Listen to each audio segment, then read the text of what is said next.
الحمد لله الذي أغناني وأعزني بتلاوة القرآن، ثم الصلاة على النبي المصطفى خير البرايا من بني عدنان. يا طالبا سبل النجاة وراغبا حفظ القرآن بلهفة وتفاني، إني أسوق موضحا لك خطة تبدو كمثل قلائد العقيان، تقرأ بها القرآن سهلا لينا تنجو به من آفة النسيان. أخلص لربك وادعه ليثبتك ويزيل عنك وساوس الشيطان، ودع الذنوب كبيرها وصغيرها فالذنب يطفئ جذوة الأذهان. وعليك بالشيخ المؤيد بالسند الحافظ الثقة الكريم الداني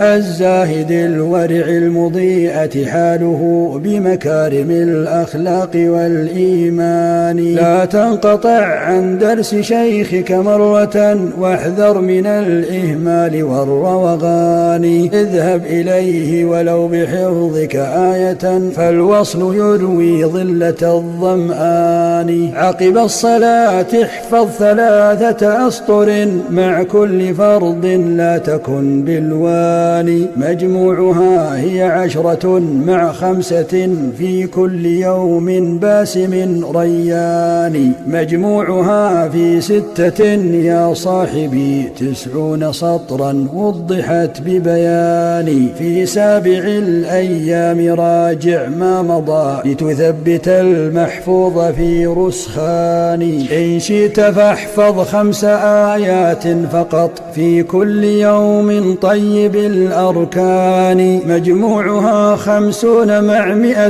إذن في كل شهر يا أولي الحسبان. راجع وكرر ما حفظت بلا ملل واكتبه مشروحا ببعض معاني، راجع مع الأصحاب في وقت اللقاء والنصح للأخوات والإخوان. وقراءة في هاتف لو آية خير من البطلان والهذيان، واقرأ بوردك في قيامك بالدجى فالليل فيه لطائف المنان. في سائر الصلوات أيضا فاقرأ واشكر لربك واسع السلطان، واحفظ فؤادك ما استطعت من الهوى حتى يضيء القلب بالقرآن. وعليك بالمتشابهات فإنها عون لحفظ الذكر والتبيان، إن التشابه في القرآن كرامة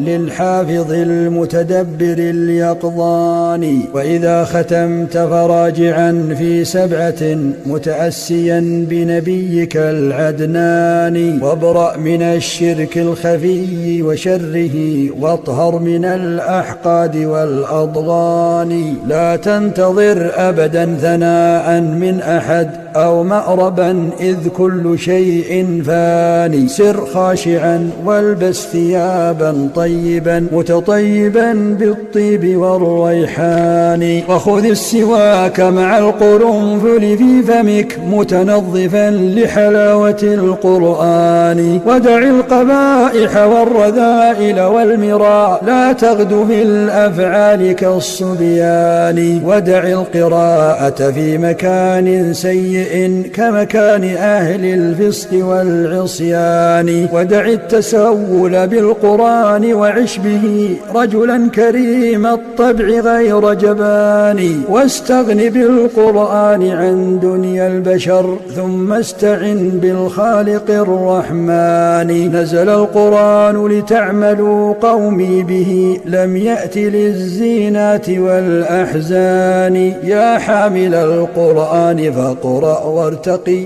رتل فأنت المؤمن الرباني. بل أنت خير الناس قال المصطفى بحديثه المروي عن عثمان. يا رب عفوا إن أسأت فإنني عبد ضعيف يا إلهي فاني، ولئن أصبت فمنك وحدك خالقي أنت الكريم وواسع الغفران. نظم الكلام محمد بن أبي الحسن أكرمه يا ذا الفضل والإحسان، ورفاقه في مجلس اقرأ وارتقي اغفر لهم بشفاعة القرآن. وكذاك كل مرتل ومعلم أغدق عليهم نعمة الرضوان. ثم الصلاة على النبي محمد ما مر وقت في الورى وثواني. ثم الصلاة على النبي محمد